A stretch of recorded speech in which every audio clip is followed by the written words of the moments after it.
So I want to talk about poverty, which means I can no longer tell any more jokes. Which I like jokes, but poverty and jokes don't go well together. So I'll be more serious. This is cool. I love this. Me too. I was telling someone the very first presentation I ever did was in San Francisco in an afternoon, and there were two of us. So this is. So let me start by sharing with you some quotes, some commentaries on poverty, beginning with a couple of historical quotes and then ending with a couple of much more recent quotes. This is a really old one from 1776, a famous year you might remember. And this is by a guy named George Campbell, and he says, "As the ideas which occupy the minds of the poor are few, the portion of language known to them must be very scanty." A stereotype that persists, I believe. Brighter and Engelman. A lot of people may know Siegfried Engelman because of this star and direct instruction. But he and Brighter did a study with young black children back in the mid-60s. And one quote from their work is, "Poor black children lack the ability to explain, to describe, to instruct, to inquire, to hypothesize, to analyze, to compare, to deduce, and to test the uses of language that are necessary for academic success." It's an interesting thing. They observed and studied young black children. You know, they put on their suits, and two white guys went in, and the little black kids wouldn't talk to them. And they concluded that these children had hardly any language at all. And the worst part of it is that they seem to have believed that.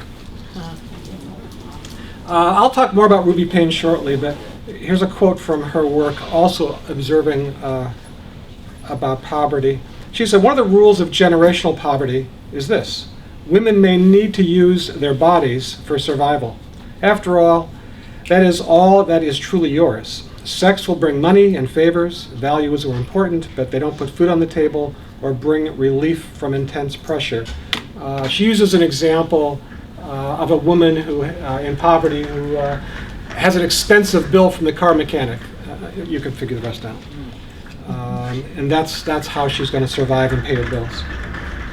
I read this one today. I stumbled across this. Do you know Charles Murray, the faculty? Well, Charles Murray is a social Darwinist, famous for the book The Bell Curve, and he continues to write about this stuff. And I found this one this morning. And he said, "It's almost certainly true that the population below the poverty line in the United States has a configuration of the relevant genetic makeup that is significantly different from the configuration of the population above the poverty line." I guess he chose to use that kind of language to obscure the fact that what he's really saying is poor people are genetically inferior, which is something he's focused on a lot. I couldn't resist sharing with you a quote from perhaps Miami's most famous alumni, which is Paul Ryan. Oh, gosh. I don't have any opinions, I'm just telling you. So he wrote, in his speech recently, he said, we've got this tailspin of culture in our inner cities in particular, of men not working, and not just generations of men not even thinking about working or learning the value of the culture of work. And so there's a real cultural problem that has to be dealt with here. In the same talk, he refers favorably to Charles Murray. And finally, I couldn't help but share your favorite political commentator, Bill O'Reilly. Somebody no doubt is thinking, yeah, that is my favorite. He was defending Paul Ryan, and he observed of the poor, they grew up with no skills, and they can't read and speak, and they have tattoos on their neck. Nice, concise stereotype. So, the deficit narrative in general situates the problem in the minds and bodies of the poor, in their communities, in their families, in their language. That's the narrative. And so what I want to do here today is, I've already just said that, is I want to use two illustrative examples of deficit thinking applied to people in poverty, which I believe apply more generally to deficit thinkers. So I want to talk about Ruby Payne and Hart and Risley, two very, very influential pieces of work. Then I want to offer a critique of both Payne and Hart and Risley. And then finally, I want to consider the resilience of deficit thinking. Because despite these kinds of critiques, which are widespread, deficit thinking is the norm. It's common sense. It dominates. These deficit thinkers have way more influence than I have. And I just have to concede that. So the question is, why is that? And I want to consider that briefly. And then I want to offer an alternative narrative to deficit thinking in general, actually, not just as applied to the poor.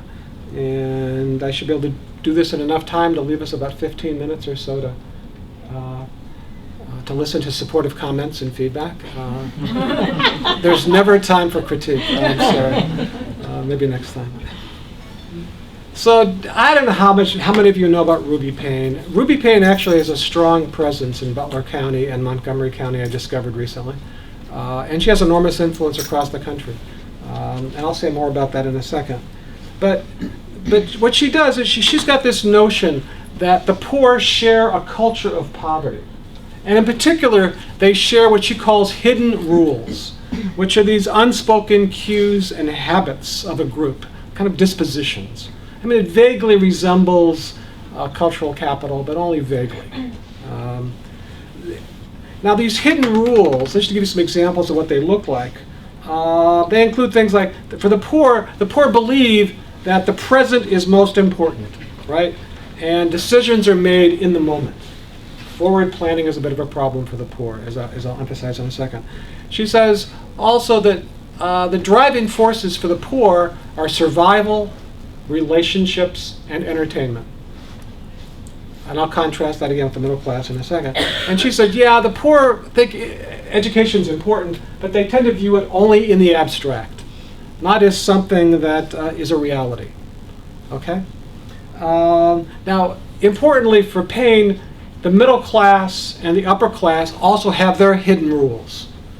And these hidden rules are, according to her, necessary to adapt to that world, right?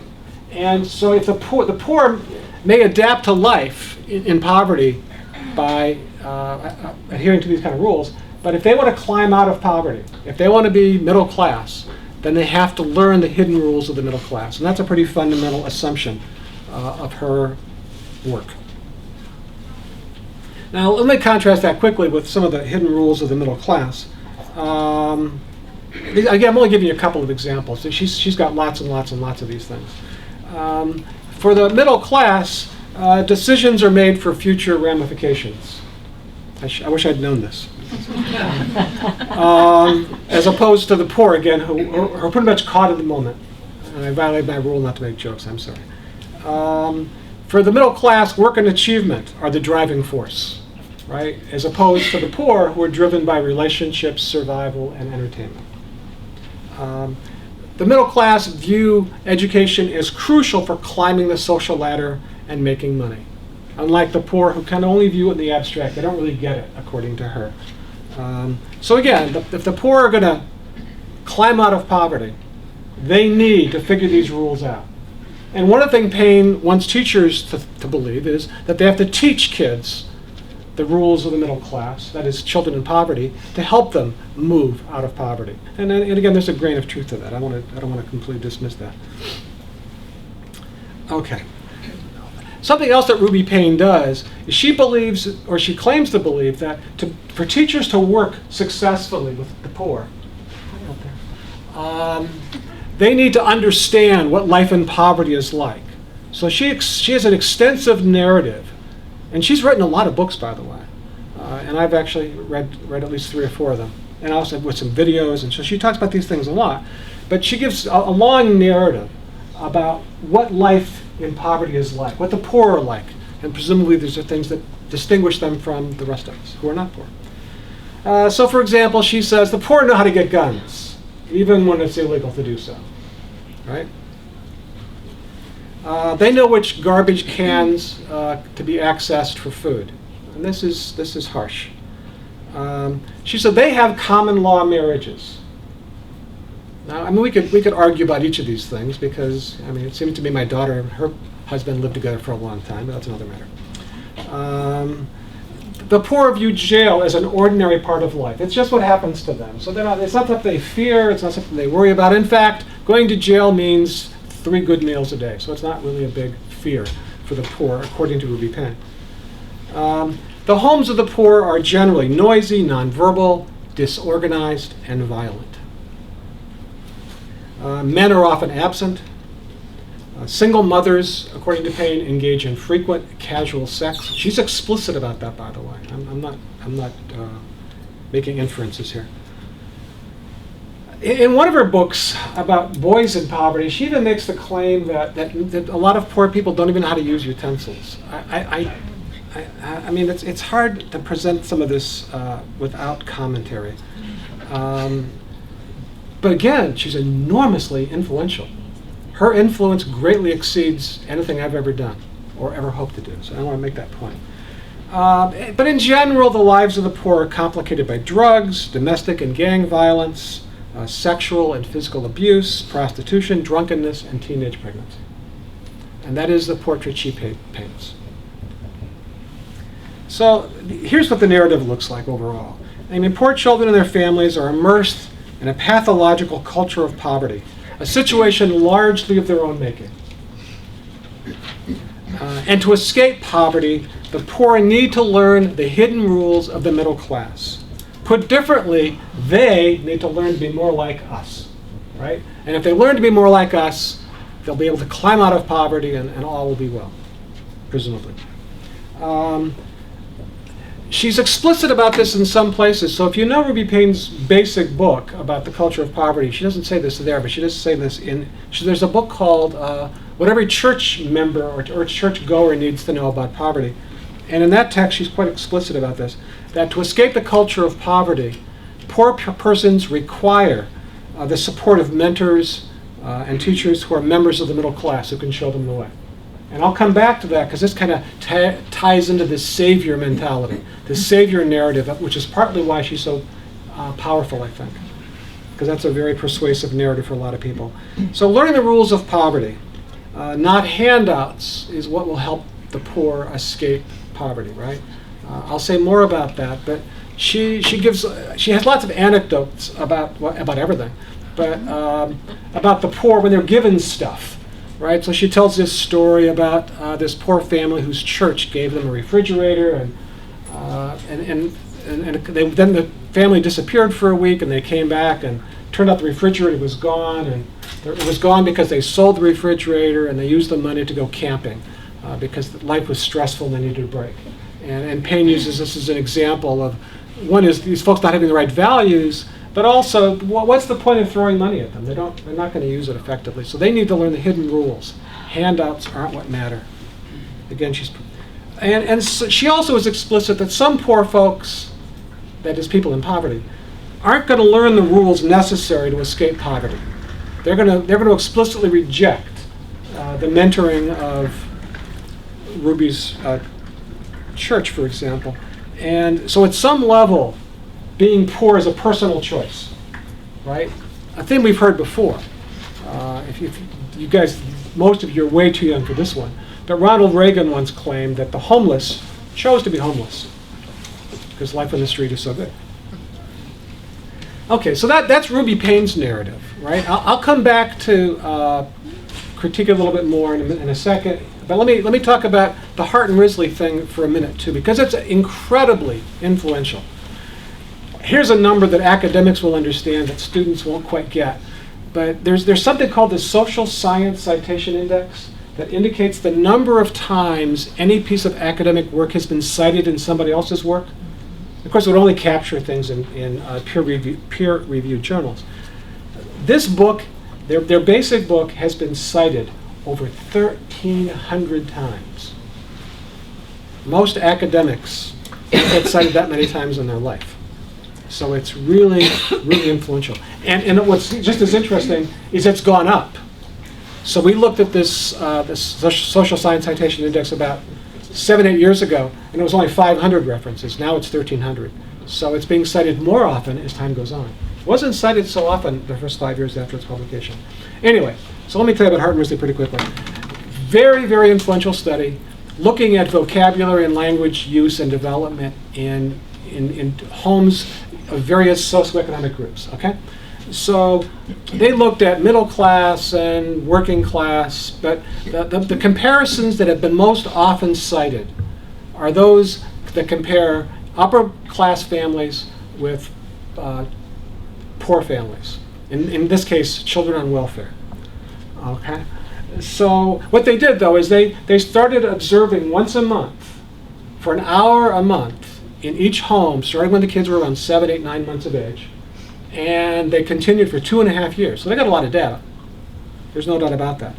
Something else I wanted to tell you is there were 13 upper class families and 6 poor families. All the poor families are on welfare. One other thing I wanted you to know is, because I think this is a big deal, is of the 13 upper class families, 1 was black.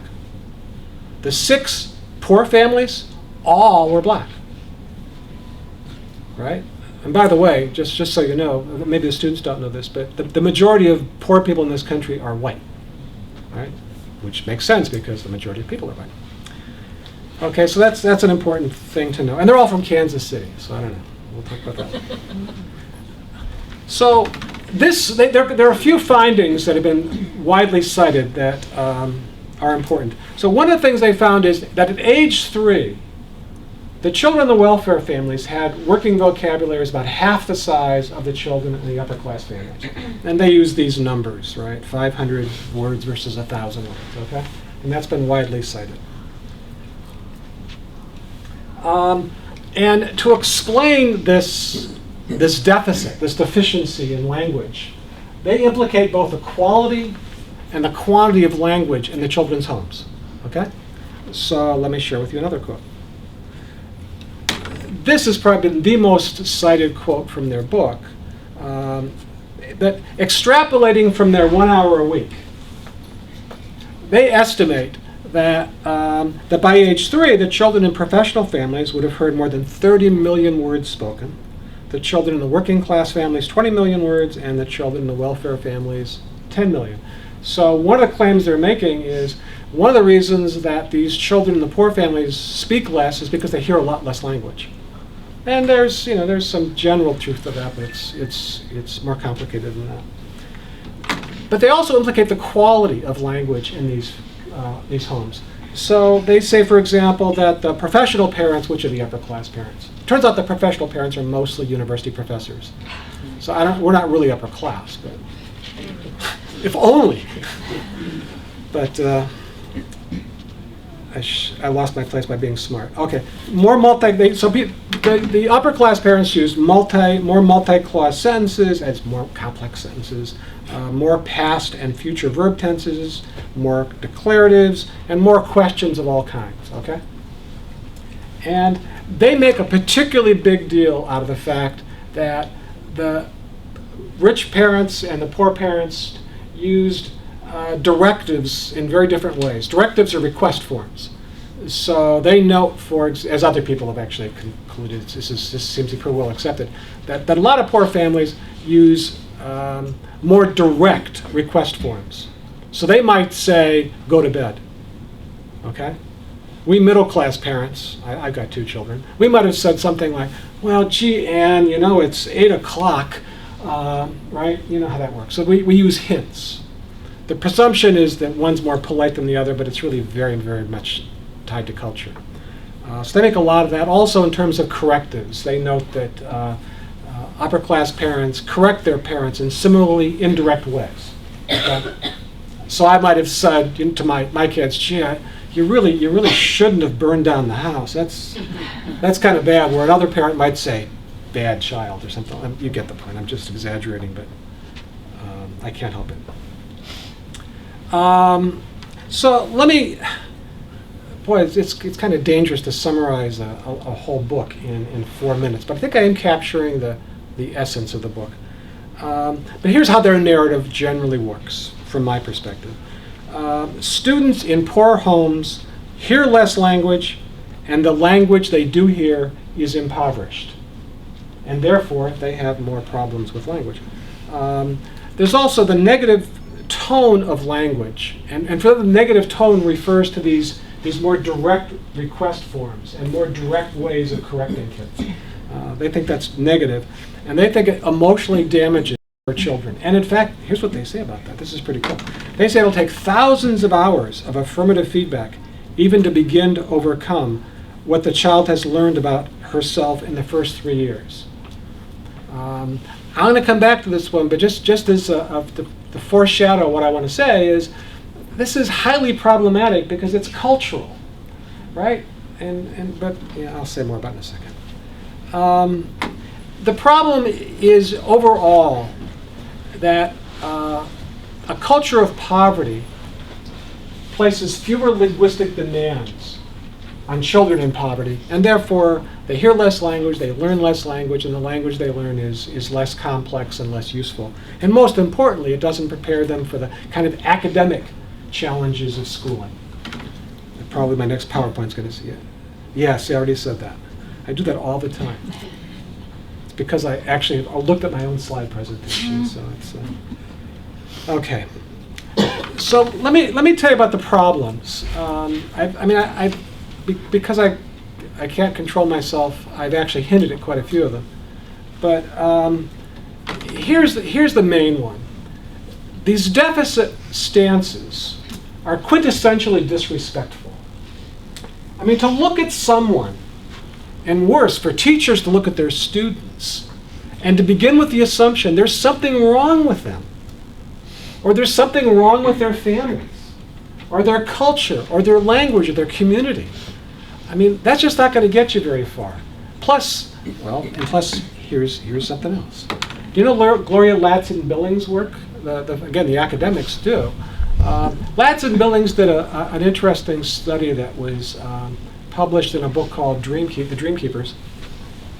And what she found, she was looking at traits that successful teachers of poor children had in common.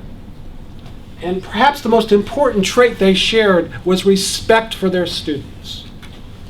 And that really shouldn't come as a great surprise, because no one wants to be disrespected. And in fact, here's a wonderful quote from Geneva Smitherman, who probably retired, right? She was at Michigan State for a long time, and at Michigan before that, I guess. And there's this great quote that Smitherman watchers know. And she said, when you lambast the home language that kids bring to school, you ain't just dissing them, you talking about the mamas. And that just captures the essence of it, right? I mean, when you and I, most of us went to school, everything about schooling reflected who we were and affirmed who we were and celebrated who we were. I mean, heck, I told my class the other day that even the children's books I read were often about tract housing, you know? Remember this book about a kid who got off the bus and couldn't find his house because they all looked the same. Well, I lived in a house just like that. I lived in a neighborhood like that. Other kids come to school and find something else, but to be actually explicitly disrespected, I can't imagine. Okay.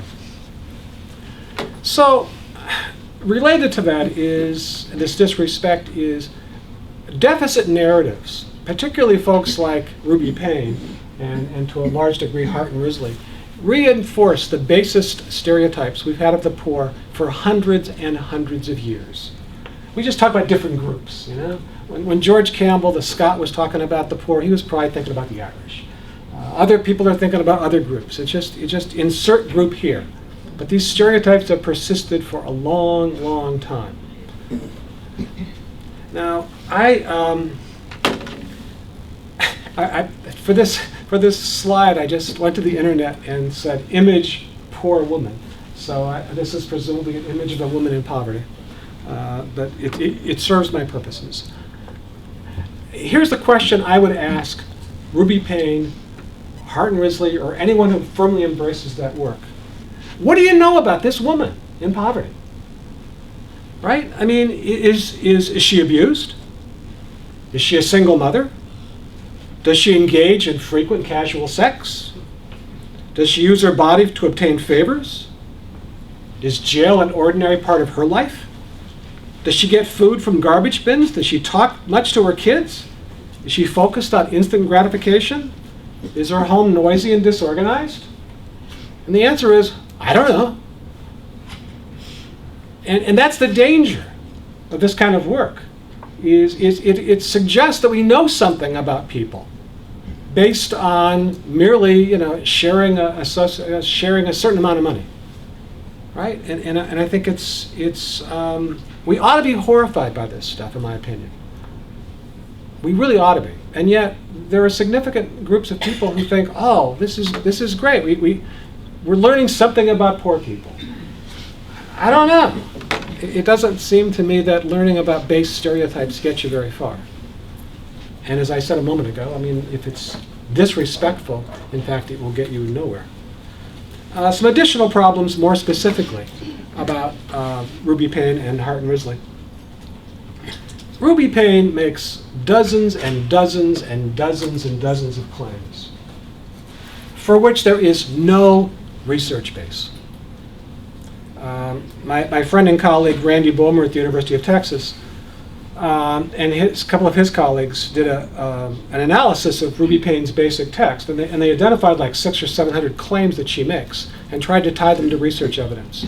Not one scintilla of research evidence to support any of the claims. And in fact, often she will cite things that have nothing to do with her claims. Or my favorite is, in one case, it supported her claim until the next sentence, which said not. Honest to goodness. So it has no research base. She claims that she knows about poverty because her first husband was poor, and she knew his family.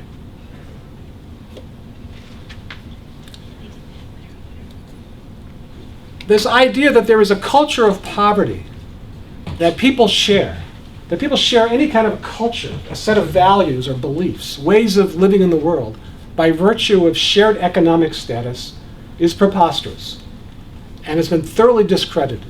There was a theorist named Oscar Lewis back in the 60s who first proposed this idea of a culture of poverty. And it was just devastated then, and it's been thoroughly debunked. That's 50 years ago. And yet here we have it again. The Hart and Risley stuff,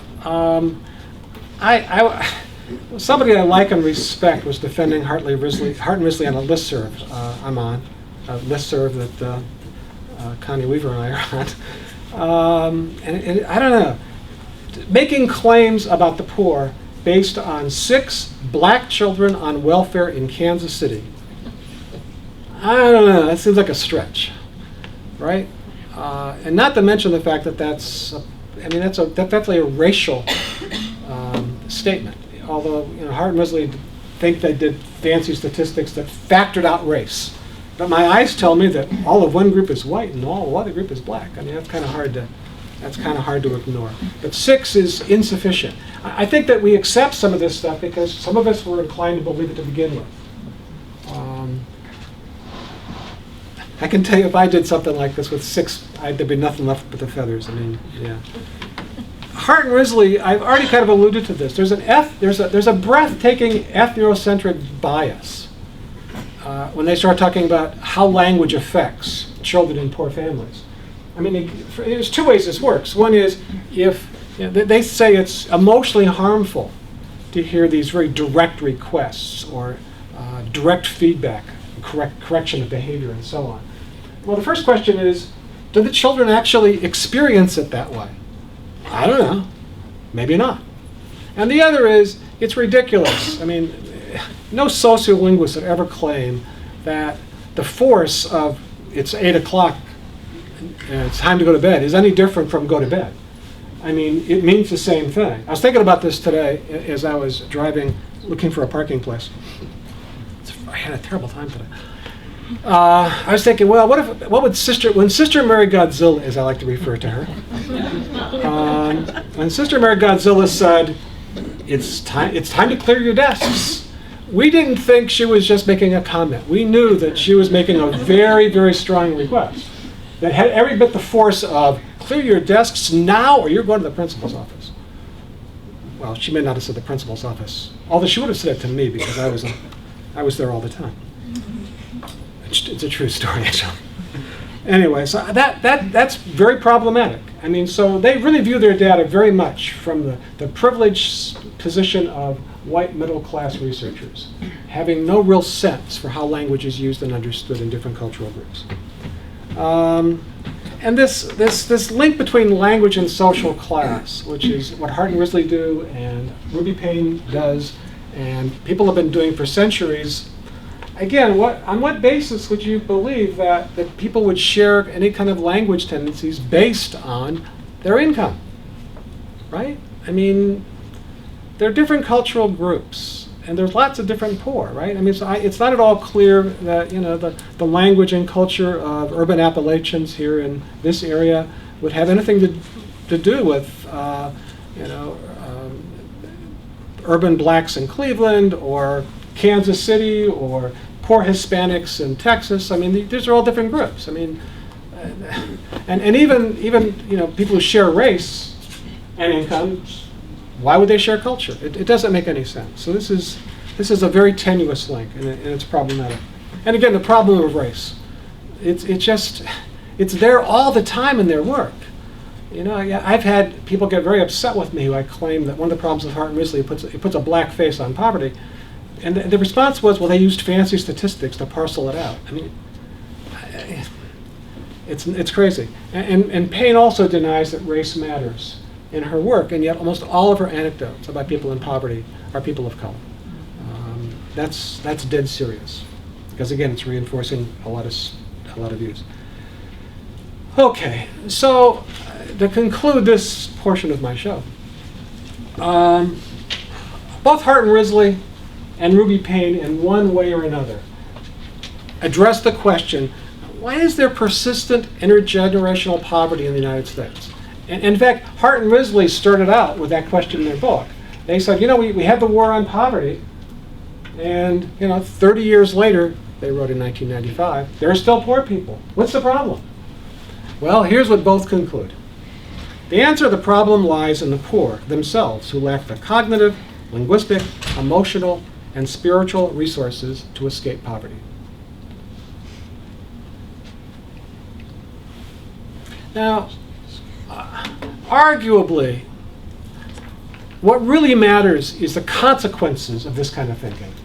I mean, ultimately what people think, it doesn't affect people much.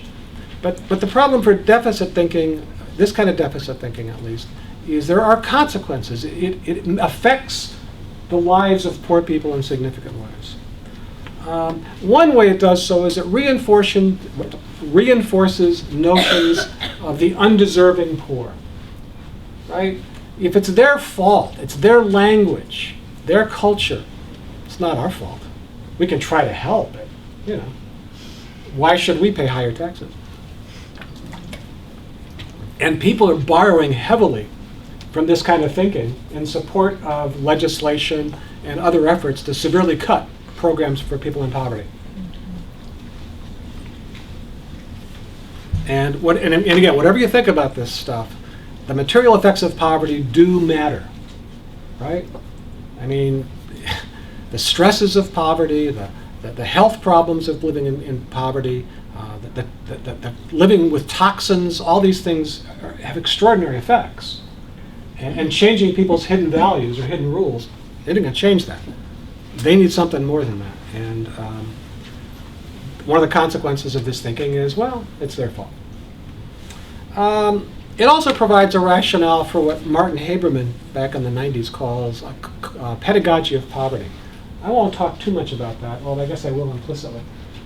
So what people have noticed over the years is one of the consequences of being poor is that you go to schools which are underfunded, schools which are in poor repair, schools where teachers are less qualified, but also schools that frequently, but not always, offer qualitatively different curriculum.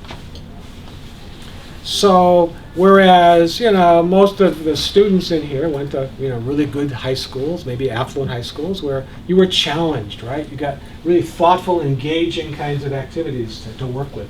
You got to read thoughtful, engaging texts and so on. The evidence indicates that lots of kids in poor schools and in poor classrooms don't get that. They get a curriculum focused on the lowest level basic skills. And you could argue, well, that's what they need. But the problem is, if that's all you're taught, that's all you're going to learn. And we know that for a lot of these kids, as they go through the grades, they fall further and further behind. Well, that's not a great surprise if they're getting a qualitatively inferior curriculum. So that's a serious consequence. So if we believe you know less because you're poor, we may teach you less in response, exacerbating the problem and creating this wonderful self-fulfilling prophecy. Because then we can look at the high schools and say, see, my God, they can't even add. Well, they were focused on something else. There's in Massachusetts, I'm from Massachusetts, somebody I work with is working at, I think it's in the Holyoke Public Schools, which I think are the lowest scoring schools in Massachusetts. I hate to refer to things in terms of scores, but it's a very troubled school district. So she's working with the high school, and she was absolutely horrified to go into an Algebra 1 classroom in 10th grade at this high school, and they were just doing multiplication and division. There was no algebra. So what are they going to learn, right? I mean, and of course that was a function of inferior education up to that point. So that's one of the most serious, whoops, that's not supposed to happen. Well, I guess I don't have the little animation. So let me address this other question then. So why, in the face of all those problems I've pointed out, in the face of all the critique, and there's been a lot of critique, why is this so appealing? And again, I said that these are enormously influential narratives. Some people have argued that Ruby Payne may be the most widely read person who writes about poverty among teachers in the United States. So they're getting something across, and people like me, we're not doing so well. Why is this so? Well, again, why is this so popular? Well, I've already kind of talked about the first one here.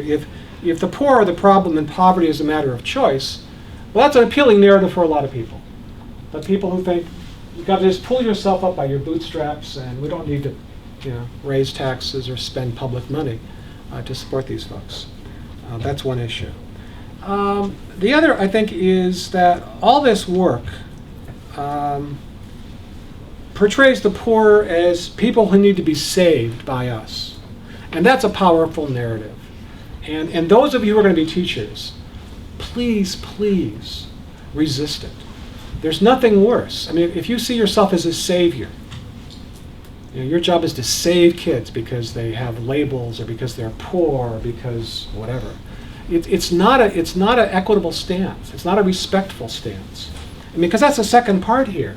Because what Payne does really well is portray the poor as people in need of saving.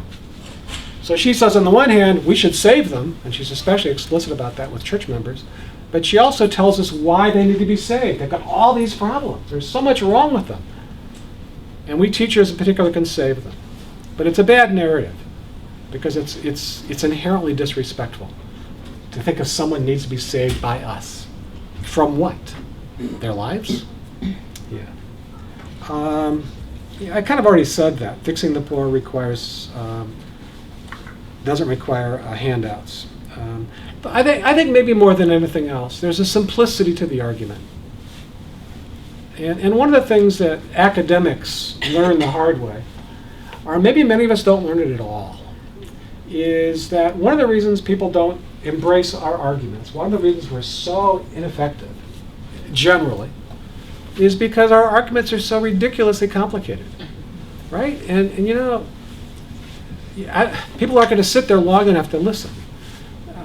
So I'll say more about that in a second, but I do think that a big part of the appeal of Payne, Hart and Risley, and other deficit theorists, including some of the politicians and political commentators I mentioned earlier, is because the argument is straightforward. And it seems almost like common sense. Yeah, if they just worked harder. And it also appeals to us another way, because it also says to us that we're successful because we did work hard. Right? So it reinforces our status as the right kind of people, while positioning them as the wrong kind of people. That's a big deal. I was driving, oh my God, I've been driving so much.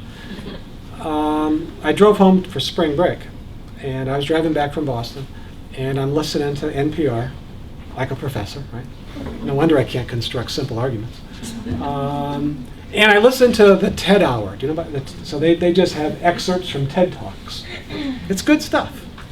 Academics love it.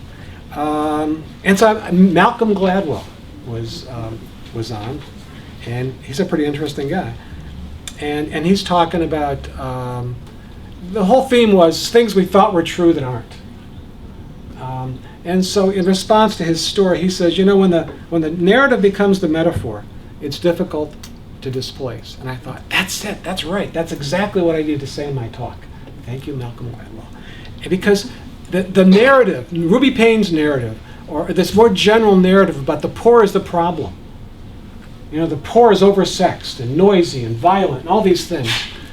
That's the metaphor. That's how we understand people in poverty. And it's really, really hard to fix that. So what do I propose? Well, I don't know. It's not this simple. But I do think it suggests that what's needed is a different story, an alternative metaphor to deficit metaphors and deficit thinking. So one of the things we've been thinking a lot about lately is what we're calling high expectation curriculum. And what we're trying to do is find examples, illustrative examples, of rich, engaging curricular practices in settings where those things don't usually happen. For example, in schools, high poverty schools, in lower academic tracks, in special education classrooms, lots of places like that. We don't often see, that's what we never see. There are plenty of exceptions, so don't misunderstand me. So we've been looking for these because if we think if we can show those, we can start changing the metaphor from stories about what's wrong, what people are deficient in, to an alternative story, which is what makes people smart. And I'll show what I mean. So let me give you a couple examples. I'm going to show you a quick film, and then I'm going to wrap it up. So, for example, there's a program called Optimum Learning Environment out in California. The acronym is OLE. OLE. You know that one? Richard Figueroa and oh no, I can't remember the woman's name, and it's her I know. Okay, but what they did is they attempted to bring curriculum typically associated with gifted classrooms to inner city, bilingual, high poverty, special ed classrooms in Los Angeles. Not places you'd expect to see gifted curriculum. And they had fantastic success. They had absolutely fantastic success. I won't give you a lot of details about that, but you can look up the OLE project, and it's pretty interesting. Another example is in Chelsea, Massachusetts. Susan Chapin and Kathy O'Connor from Boston University, not to be confused with Boston College, have been working in Chelsea with something they call Project Challenge. And what they're doing is it's a very engaging, high-level math curriculum in the elementary schools in Chelsea. Chelsea is a high-poverty school district. And it's based on discussion and evidence-based reasoning. So they might do something like, say to kids, well, is 26 an even or an odd number? Maybe in second grade they'd ask this, or third grade. I'm not sure when these things are taught, actually. And then kids would have to think about that, and they would have to talk about it, but they'd have to provide reasoning and evidence for the claims they make, and often have to make explicit the warrant for their claims. That is, claim how the evidence supports their claim. It's pretty cool stuff, and again, with fabulous success. Their math scores have skyrocketed. Again, kids in high poverty schools, much higher, more challenging curriculum. This is something, I wish I could say more about this one. I just got a video this morning of this one. Poetry Inside Out is Marty Rutherford in the Bay Area of San Francisco, Oakland, has developed this program called Poetry Inside Out that they're doing in and out of schools, high poverty schools. And what kids are learning to do is to translate and then write poetry. So they're first learning to translate poems by very great poets who are written in different languages, Spanish or English in this case, and then they learn to write their own poems. It's extraordinary. It's something that, who would ever think of doing that with kids who are in not only high poverty schools, but schools that are considered failing schools. Once again, the kids are doing fabulous. The stuff is wonderful to see. And finally, this is what I'll give you more detail about. And it's shared inquiry. Shared inquiry is it's an evidence-based approach to literature discussions. And this is an elementary focus. It comes out of the junior grade book stuff. But there are other variations on this. Actually, what I wanted to do is I want to show you a video of a 5-minute video of an excerpt of a 54-minute discussion of a fairly challenging text in a 4th grade classroom in the South Bronx, a very high poverty school that was considered a failing school. Okay? Now, I need to tell you something about the story to understand it, because what I want you to focus on is don't pay any attention to kids' dialect. That distracts people. Look at the quality of their talk. Look at the evidence that they understand the story. Look at the claims they're making, their ability to cite evidence, and to make explicit the link between the evidence and the claims. We observed, videotaped, collected a lot of data in the 4th grade classrooms at this place. And so I can tell you that that discussion was pretty typical. On average, the discussions lasted about an hour. During the discussions, the kids did the majority of the talking, 2/3 of the talking, in contrast to what usually happens in classrooms, where teachers are found to do at least 2/3 or more of the talking. The kids made claims, they cited evidence, they explicated the link between the evidence and the claims. That is, they cited the evidentiary warrant. And much to the pleasure of the school district, their test scores went way up. So kids moved from this category here. You can see far fewer kids in the lower categories and far more kids in the upper categories over the course of a year. Now this didn't happen by magic, and it wasn't just this practice. I mean, the teachers were trained to do this. The teachers provided lots of scaffolding for children to participate in these discussions. Among other things, when they read these stories, the teacher would read them several times, and the kids would read them independently, and when they talk about idioms and vocabulary and stuff. So when they got around to discussing this story, everybody had access to it. And some of the kids you heard discussing it and reading from the text were considered non-readers. We've got one kid, his name is, we call him Corey, I guess. And Corey was a kid who was described as a severe dyslexic. And at one point, he makes an argument, although he needs the help of a couple of his classmates to do so, based on the parallelism of the story and the story within the story. Right? That's pretty cool. That's a pretty sophisticated thing to do. He didn't do it alone, but he was beginning to try to do that. I mean, these kids, for us, they showed us that given opportunities, they showed they were smart, as all children are. And that's where I want to move real quickly here. I'm not going to talk any more about this research here. Come on. This is about affordances for learning, right? And so when you create affordances for learning, when you expand them, when you provide opportunities for children to learn the most valued and sophisticated academic content, they begin to look smart. That's what happened here, right? I don't want to talk too much about the nature of the practice, but what's important here is that the teachers did various things. They prepared the kids for the discussion. They selected carefully the right kind of questions that facilitated discussion. They absolutely avoided any evaluation of children's response, because if they evaluated children's response, it wouldn't be a discussion anymore. Then it's back to the usual game of guess what the teacher wants to hear, right? We all know that one. So here's where I wanted to get to, just by briefly sharing with you an alternative narrative. What we need are illustrative examples like this that show what we ought to know in our hearts is that all children are smart. And in showing that, we have the power to transform practice.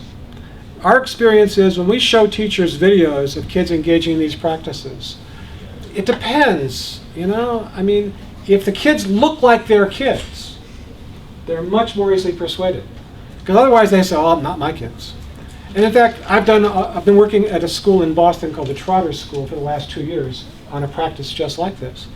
And they're doing extraordinarily well. But the most persuasive video I showed them was video from another Boston school. Right? Even showing stuff from the South Bronx wasn't persuasive because that's New York, right?